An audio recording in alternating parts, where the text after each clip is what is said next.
Universal News TV, votre chaîne d'information la plus crédible. Les manifestations contre le gouvernement ont commencé au Sénégal depuis l'arrestation du leader de l'opposition, M. Ousmane Sonko.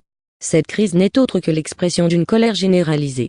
En réaction à ces multiples manifestations, Macky Sall a donc appelé les opposants au dialogue et a promis de nombreux emplois aux jeunes.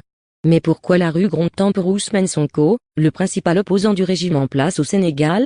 Suivons maintenant le décryptage de la situation par l'homme politique Abel Limbilobé, le docteur Bertrand Tassinda, et d'autres analystes qui sont sur le plateau de Frédéric Moutomé. Suivons. Mais au-delà de l'actualité camerounaise, une autre actualité parle peut-être au Cameroun africain, même pays de l'Afrique de l'Ouest où la démocratie est également à l'épreuve. De nombreux jeunes sont descendus dans la rue pour appeler à une justice et à une meilleure démocratie dans leur pays à raison de l'arrestation interpellés et mis aux arrêts à raison d'une affaire de mœurs. Mais cela n'est pas du goût de ces militants qui par milliers ont marché, mis à sac à la capitale Dakar, attentant même à la vie de certaines personnalités, mais monté au créneau guerre à travers un appel. Ils demandent justement l'apaisement en réduisant le dispositif de couvre-feu qui a été déployé dans la capitale Dakar. Mais comment comprendre ces mouvements dans une démocratie également en construction? Tout au clair sur la télévision du Monde. Tout au clair est une émission interactive et avec nos invités, nous ferons donc le tour de ces deux questions posées sur la table du débat. Je rappelle que vous pourrez venir directement à partir de notre page Facebook LTM TV officielle et avec vous, mesdames, messieurs, nous ferons le tour des questions posées sur la table du débat. Et c'est un conseiller municipal de cette formation politique. Voici contribuant de la troisième qui nous accompagne ce soir, Vincent Yédé, c'est son nom. Bonsoir à vous, Vincent Yédé. Bonsoir, Frédéric. Bonsoir à mes companélistes et bonsoir. D'autres acteurs politiques vont nous accompagner dans le cadre de cette émission de ce soir. Et parmi ces acteurs politiques, nous aurons notamment le représentant du NMP, le nouveau mouvement populaire. C'est une formation politique de l'OP. Une fois de plus, Bertrand, bonsoir à vous et merci de nous accompagner ce soir. Bonsoir, M. Moutomé. Merci de m'avoir invité. Bonsoir à vos milliards de téléspectateurs. Bonsoir à mon copanéliste du PCRN. Très content de partager le plateau avec lui. Il y a d'autres que vous allez très certainement présenter. Il faut dire ici que je donnerai pas plus ou moins la position de mon parti politique. Parce que c'est une question effectivement qui doit nous amener à réfléchir, à travailler véritablement dessus. Mais je parlerai saisi de cette question, nous travaillons dessus et le moment venu véritablement, on parlera plus en profondeur de cette question. Merci à vous, Monsieur Bertrand Tassinda, d'être avec nous dans le cadre de cette émission de Tout au clair de ce mardi sur la télévision du Monde. D'autres acteurs politiques vont nous accompagner, notamment notre consultant permanent, Abel Limbilobé, avec nous ce soir. Abel, bonsoir. Bonsoir. Merci d'être du rendez-vous encore ce soir. Merci, je placerai. Cameroun. Un acteur politique également est avec nous ce soir, c'est le représentant du Rassemblement démocratique du peuple camerounais. Il est enseignant dans les universités du Cameroun. Lui, c'est le docteur Patrick Rifou qui est avec nous. Patrick Rifou, bonsoir. Bonsoir Frédéric Moutomé, bonsoir à mes companélistes et aux milliers de téléspectateurs de Tout au clair. C'est toujours un bonheur de savoir votre formation politique, comme toutes les autres formations qui nous accompagnent dans le cadre de ces échanges interactifs sur la télévision du Monde. Je rappelle que le numéro qui va s'afficher au bas du petit écran, mesdames et messieurs, est un numéro essentiellement réservé aux SMS. N'appelez pas à ce numéro de téléphone comme le font déjà certains téléspectateurs. C'est un monogramme Tout au clair sur la télévision du Monde. Notre acteur est avec nous dans le cadre de cet échange de ce soir. C'est le représentant du Social Democratic Front, le SDF également, qui est au cœur de cette actualité de la modification probable du processus électoral. Ismaël, donc, c'est son nom, il est juriste. Bonsoir à vous.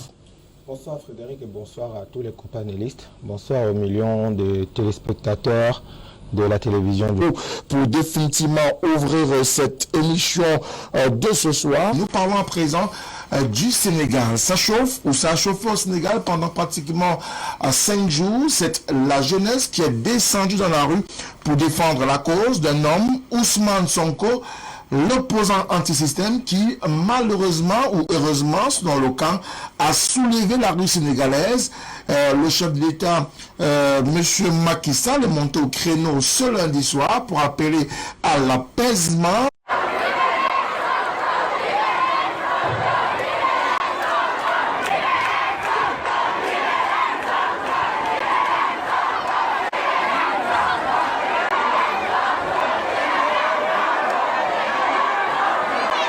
Bertrand Tatinda, est-ce qu'on peut comprendre aujourd'hui la situation qui a prévalu au Sénégal pendant les 5 derniers jours? On peut la comprendre. Il y a des indicateurs véritablement qui l'expliquent assez facilement. Je ne rentre pas dans les questions judiciaires, c'est-à-dire la justice sénégalaise, en toute indépendance, saura dire le droit. Même si je suis de ceux qui pensent que cet opposant était un peu imprudent. Les salons de massage n'ont pas souvent bonne presse. C'est souvent des maisons closes, il faut le dire. Même ici au Cameroun, il y a des salons de massage qui ouvrent là. Vous passez salon de massage, vous ne voyez pas effectivement quelles sont les prestations qu'on donne. Quand vous entrez, les filles sont très peu vêtues et puis. Donc un homme politique qui a déjà, comment je vais dire, une certaine envergure nationale, se retrouver dans un endroit comme ça avec déjà la fille qui accuse là, qui a un passé un peu très douteux. C'est compliqué. C'est un jeu de massacre, la politique, donc vos adversaires peuvent toujours utiliser ça contre vous. Sauf que le Sénégal a des indicateurs qui sont quand même un peu embêtants. C'est un pays très endetté. Le Fonds monétaire international et la Banque mondiale tablent sur 64% de taux d'endettement d'ici l'année prochaine. La norme supérieure à laquelle on vous déclare État pratiquement en cessation de paiement, c'est 70%. Ils en sont à 6 points. Le Sénégal, c'est 1400 milliards de déficit commercial. Ils ne produisent rien. Ils achètent tout. Le Sénégal, c'est 70% de la population dans l'agriculture qui participe à peine à 17% du produit intérieur brut. Ça veut dire qu'ils en sont encore à l'agriculture avec la machette et la houe. Quand vous prenez ces 3 indicateurs-là, c'est un quart de la population qui vit dans la région de Dakar, le Sénégal. Le Sénégal, en gros, c'est 16 millions d'habitants. Donc, un quart de la population, 4,5 millions de personnes sur 0,3% de superficie du territoire. Quand vous prenez ces indicateurs-là, vous vous rendez compte que les différentes politiques néocoloniales amenées par Senghor, Abdou Diouf, Abdoulaye Wade et Macky Sall ont conduit le pays dans une véritable voie sans issue. Donc, à travers ces indicateurs-là, sur le plan économique, pour moi, le président sénégalais n'a plus de marge de manœuvre. Parce que qu'est-ce qu'il faut faire? C'est la montée énorme du chômage des jeunes. C'est la montée de la pauvreté. C'est les terroirs qui ne sont pas construits. Parce qu'on peut se donner une espérance au Sénégal.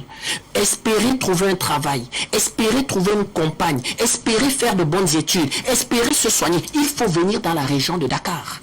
C'est là-bas, à la limite, où est concentré, entre guillemets, le développement sénégalais. Et les autres, alors, qu'est-ce qu'ils font? Les tensions ont repris en Casamance. L'armée a perdu quelques hommes il y a quelques semaines. La guerre a repris. Vous voyez donc que des présidents véritablement qui ont des politiques, qui ne sont pas des politiques pensées par eux, qui ne sont pas des politiques pour le peuple, conduisent à des situations comme ça, où un incident, entre guillemets même un fait divers, ou bien une trahison politique, ou une politique même de caniveau d'un adversaire, amène la population à se libérer. Donc quand on regarde ça, on se pose des questions. Quels sont les ressorts sur le plan économique? Parce que oui, je voyais aujourd'hui l'expliquer M. Macky Sall, que j'utiliserai tous les moyens dont la Constitution m'en donne le droit. Et puis faisait entrer les véhicules blindés et les chars. C'est un pays où il y a bulletin unique, où il y a tous les déshydratats, comment je vais dire, de modifications que nos promotions veulent. Hein. C'est compris dans le code électoral. Hein. C'est sans plus le meilleur code électoral. Donc, si des gens n'ont pas de projet sérieux, on en arrive là-dessus. Alors, est-ce les politiques aujourd'hui qui sont mises en route au Sénégal qui font problème, ou alors il est purement et simplement question d'éliminer un adversaire politique? Je crois que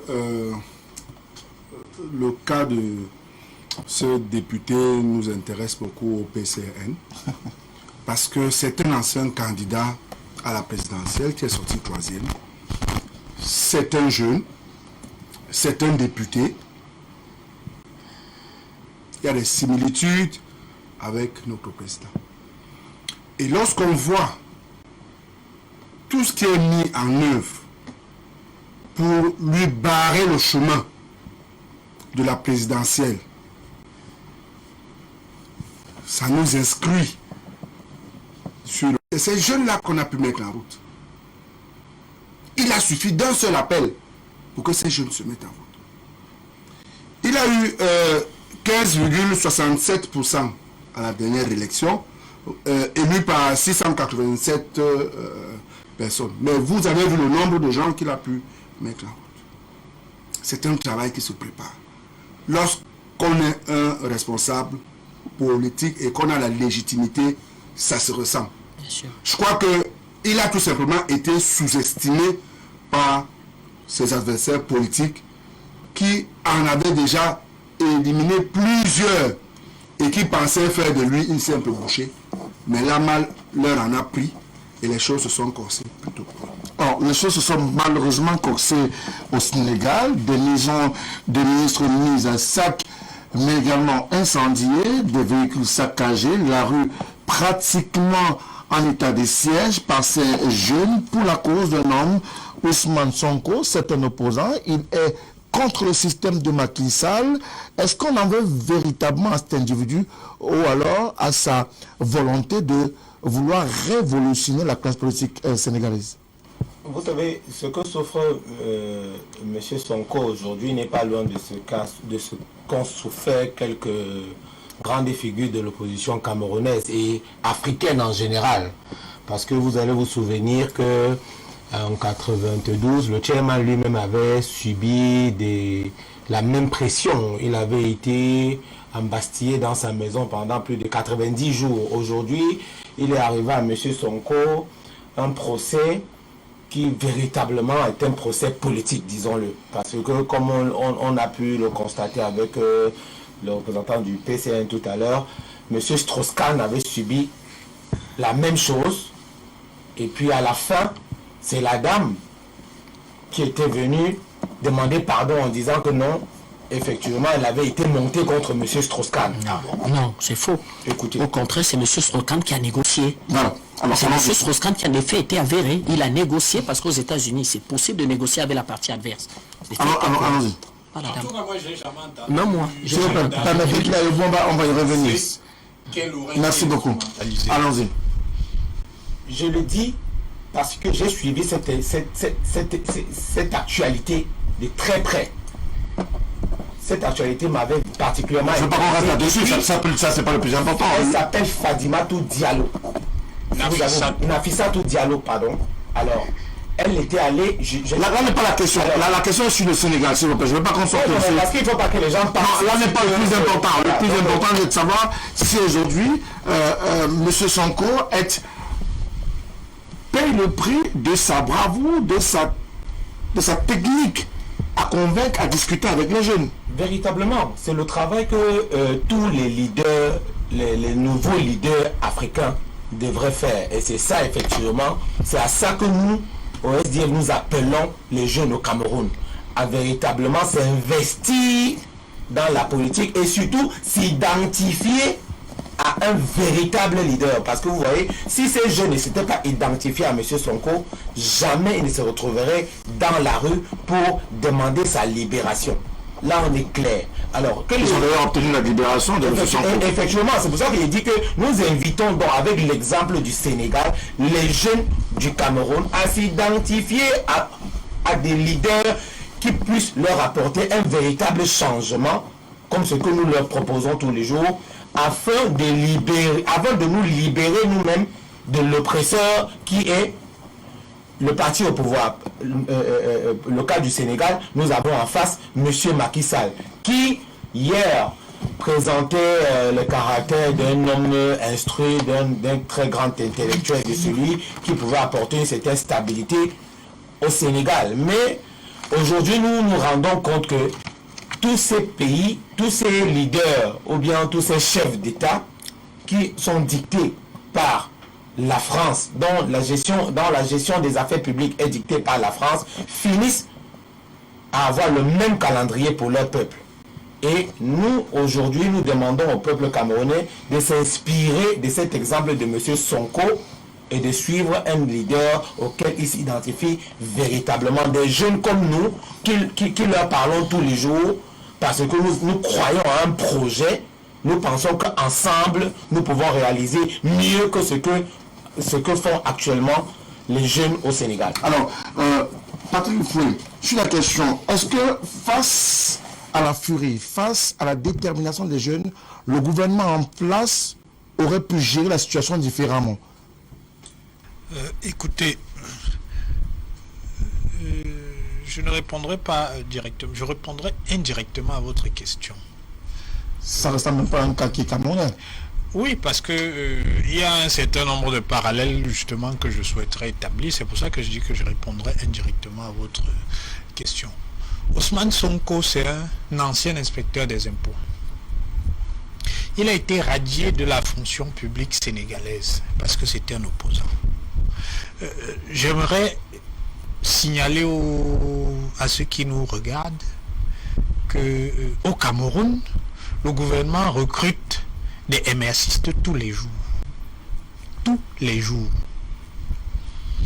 Ce n'est pas un point de... Non, ce n'est pas un point de détail. Ailleurs, quand vous êtes opposant, on vous radie de la fonction publique. Et si vous pouvez... Oui, non. Ici, vous pouvez être opposant, vous êtes un Camerounais comme un autre. Si un concours de recrutement est ouvert, vous avez vos chances. C'est important de le dire. Parce que tout le temps, on nous dit quand il y a une situation que X pays parle au Cameroun. Donc moi, j'insiste sur ce point-là. Sonko a été radié parce qu'il dénonçait des irrégularités au niveau de la fiscalité. C'est au niveau de la opposant. Mais c'est un fonctionnaire et on lui a reproché son absence de devoir de réserve. Vous ne pouvez pas dire que c'est parce qu'il était opposant qu'on l'a mis de côté. Écoutez, vous pensez que s'il n'était pas opposant, le fait qu'il ait violé son devoir de réserve lui aurait valu sa radiation? Il avait dénoncé des irrégularités dans la pratique au niveau de l'administration. Ça n'a rien à voir avec la politique dans ta réforme. Non, écoutez, soyez sérieux. Vous pensez, vous connaissez le code du travail au Cameroun. Vous pensez que parce que vous avez manqué à votre devoir de réserve, vous pouvez être radié de la fonction publique? Merci d'avoir apporté cette précision. Oui, je vais aller au bout de cet élément-là. Vous ne pouvez pas être radié de la fonction publique au Cameroun parce que vous avez manqué. Maintenant, je voudrais que vous reveniez à ma préoccupation. Le gouvernement avait-il la possibilité de gérer la situation autrement? Ces jeunes étaient déterminés à obtenir coûte que va la libération de leur leader. Je vais y arriver. On a mis à sac tout le pays pratiquement. Je vais y arriver. On n'a pas mis à sac tout le pays. Second élément, à côté de cet élément-là, Ousmane Sonko, quand il a été placé sous contrôle judiciaire, donc libéré, a fait un discours. Et moi, il y a un élément de ce discours qui m'a particulièrement intéressé, c'est qu'il a dit à ses partisans et à tous ceux qui avaient pris la rue, je ne vous demande pas de chercher à faire partie Macky Sall du pouvoir. Et moi je dis, Sonko parle à Kamto. Pourquoi le parallèle? Pourquoi il parle à Kamto? On ne parle pas des gens qui sont pas là. Je suis d'accord avec vous. Je suis d'accord avec vous. Pourquoi Sonko parle à Kamto? Pourquoi pensez-vous qu'il devrait parler à M. Kamto? Pourquoi Sonko parle à Kamto? Parce que dans ce pays, nous on a un opposant qui n'a pas remporté l'élection présidentielle, mais qui a demandé à ses partisans de prendre la rue pour aller faire partir un président légitime. Là, vous avez un opposant qui est un opposant responsable, qui avait même pris l'avantage de la situation parce que ses partisans, par centaines de milliers, étaient dans la rue. Et lui, il tient un discours d'apaisement en leur disant, il y a un mécanisme pour accéder au pouvoir, c'est l'élection, et je crois que là-bas c'est 2024, donc il leur a dit, nous on attend 2024, en 2024 nous serons prêts pour l'élection. Il n'y a pas un autre mécanisme pour accéder au pouvoir. C'est pour ça que je dis, Sonko parle à Kamto. Donc, s'il vous plaît, c'est pas vous qui avez la parole. Je suis désolé pour vous, c'est un fait. Vous pouvez dire que c'est faux, mais c'est un fait. Dans ce pays, si on avait été au Cameroun, Kamto se serait précipité pour dire à ses partisans, allons-y, la voie est libre, il faut créer un soulèvement qui va contraindre le gouvernement à tomber. Donc là-bas, il a dit, non, il y a un mécanisme, et moi je suis un démocrate. Et moi, je salue cette attitude qui est une attitude républicaine parce que vous avez un responsable de l'opposition qui dit « Je ne sortirai pas du jeu républicain ». C'est-à-dire que je n'obtiendrai pas le pouvoir par un autre mécanisme que le mécanisme légal par lequel je peux espérer y accéder. Et ça, il faut que les Camerounais comprennent qu'il y a des mécanismes par lesquels on obtient le suffrage des Camerounais et on accède à la magistrature suprême. Et il faut que les Camerounais comprennent qu'il n'y a pas un mécanisme. Oui, oui. Les Camerounais, de façon globale, c'est la même chose. Alors, Abel Imilwa, s'il vous plaît. Moi, s'il vous plaît. Vous voulez m'insulter? Donc, je pense que ce sont les deux éléments qui sont des éléments essentiels ici. Sonko parle à Kamto et le Cameroun parle au Sénégal. Abel Imilwa, est-ce que ces cas de figure évoqués par monsieur ou docteur Ifoué sont des éléments à mettre sur le débat aujourd'hui? Est-ce que le Sénégal a parlé au Cameroun ou c'est le Cameroun qui a parlé au Sénégal? Le Sénégal parle à l'Afrique dans la mesure où nous nous rendons compte que les gens arrivent au pouvoir et après ils ne sont pas des démocrates. Alors qu'ils ont consacré 20 ans, 30 ans de leur vie à lutter, entre guillemets, pour des principes. Il ne faut pas oublier qui est Macky Sall. Macky Sall vient du PDS d'Abdoulaye Wade. Macky Sall n'est pas arrivé comme ça. C'est un ancien militant du PDS. Il fait partie des enfants chéris d'Abdoulaye Wade. Quand nous, on était étudiants au Sénégal, c'est les Macky Sall qui faisaient la lutte d'Abdoulaye Wade. Il est donc comme le Guinéen Alpha Condé. C'est des gens qui ont consacré leur lutte, leur vie à la lutte, je pensais, pour certaines valeurs. On se rend compte que quand ces gens arrivent au pouvoir, ils sont même parfois pires que ceux qu'on a combattus. Et c'est très dangereux pour les luttes qui n'ont pas encore abouti. C'est très dangereux pour les générations à venir. Pourquoi ce sont les anciens opposants qui, quand ils arrivent aux affaires, font la politique la plus immorale possible, font la politique la plus intrigante possible, parce que tous ces problèmes-là ne seraient pas survenus s'il n'y avait pas une dynamique immorale d'éjection ou d'éviction d'un acteur politique qu'on considère comme dangereux. Quand vous avez lu la lettre d'Abdoulaye Wade à Macky Sall, il lui rappelle plusieurs fois que même Abdou Diouf n'a pas cherché à l'éliminer, lui, Abdoulaye Wade. C'est extraordinaire. Les opposants arrivent au pouvoir, ils changent les constitutions. Les opposants arrivent au pouvoir, ils violent la limitation des mandats pour lesquels ils se sont battus. Les opposants sont chaque fois en train de faire ce que Mandela a dit. Quand l'espoir arrive au pouvoir, il peut perdre son charme. Oui. Les gens incarnent des espoirs.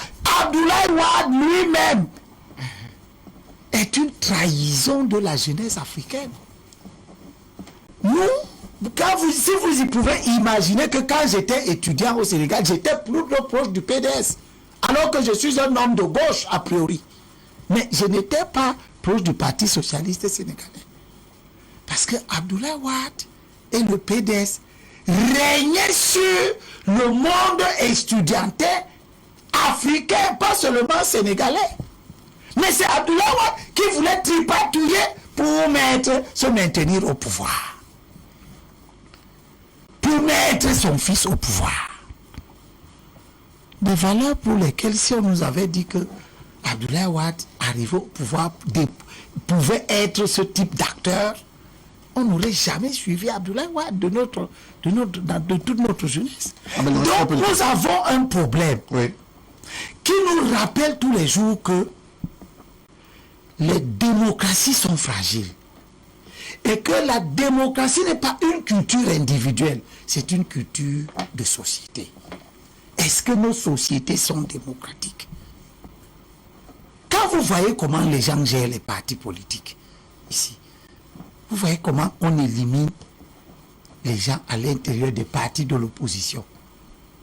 On voit Madame Elisabeth Tamandion qui commence à monter. On crée une affaire. Boum! On la pousse à la démission. Aussi Nietzsche qui était ensemble pour éliminer Elisabeth Tamandion. Les voilà qui se battent pour s'éliminer. Quel rapprochement avec ce sujet? La culture démocratique. La moralisation de la vie politique. L'ancrage aux valeurs qu'on prétend incarner dans une phase de la vie et qu'on trahit quand on est à une autre phase. Qui pouvait imaginer que Alpha Condé arrivait au pouvoir, quelqu'un qui a lutté toute sa vie, Dieu seul sait que Alpha Condé a incarné nos aspirations contre la dictature de Sékou Touré, de Lansana Conté et les autres.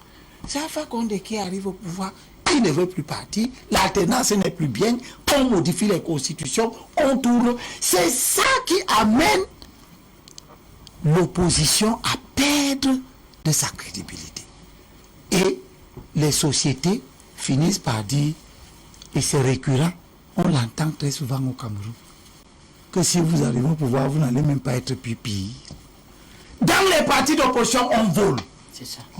J'étais dans le SDF, on donne à quelqu'un 2,5 millions que va donner ça au chairman ici, il vole ça. J'étais dans l'opposition.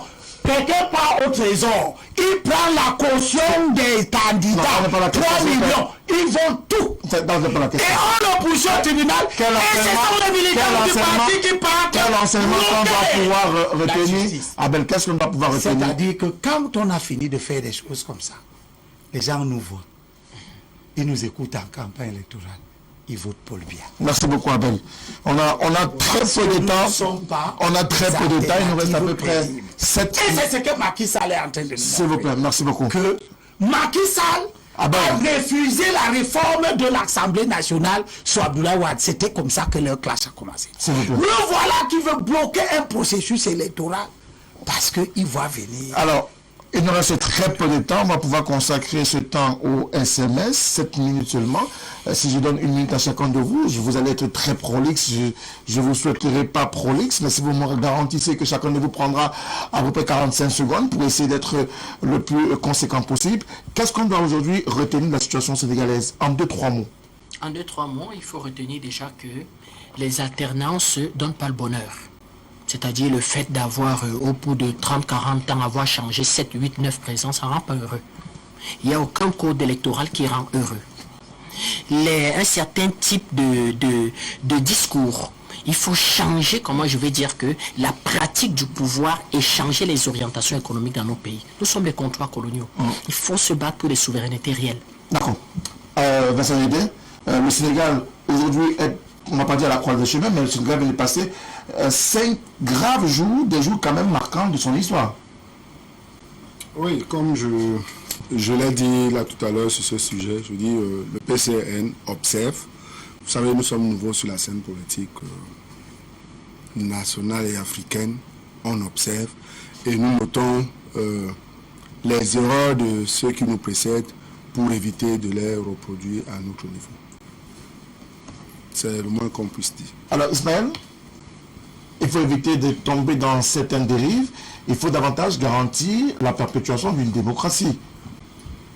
Non, je ne suis pas d'accord. Je pense que l'alternance dans un pays est toujours importante parce que si jamais Macky Sall n'avait pas été porté au pouvoir, on n'aurait jamais pu voir ce côté ourdi de lui-même. Alors, les exemples que votre consultant a cités tout à l'heure, nous pensons à SDF que l'alternance garantit véritablement une certaine dynamique au sein de la nation et ça permet d'ouvrir le peuple à un certain nombre de challenges. Et il fallait surtout rappeler que, puisque nous avons remarqué sur ce plateau que le SDF c'est le seul parti qui a été le plus cité, c'est donc le parti qui porte espoir dans le cœur des Camerounais, les panélistes ici. Est-ce qu'on doit pouvoir dire qu'il y a une nouvelle perspective qui s'ouvre au Sénégal avec ce qui vient de se produire? Écoutez, moi, je suis Camerounais, je préfère mettre la situation en perspective avec ce qui se passe chez nous.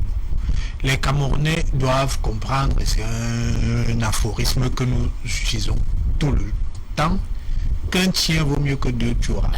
Les opposants démocrates d'aujourd'hui sont souvent les potentats de demain.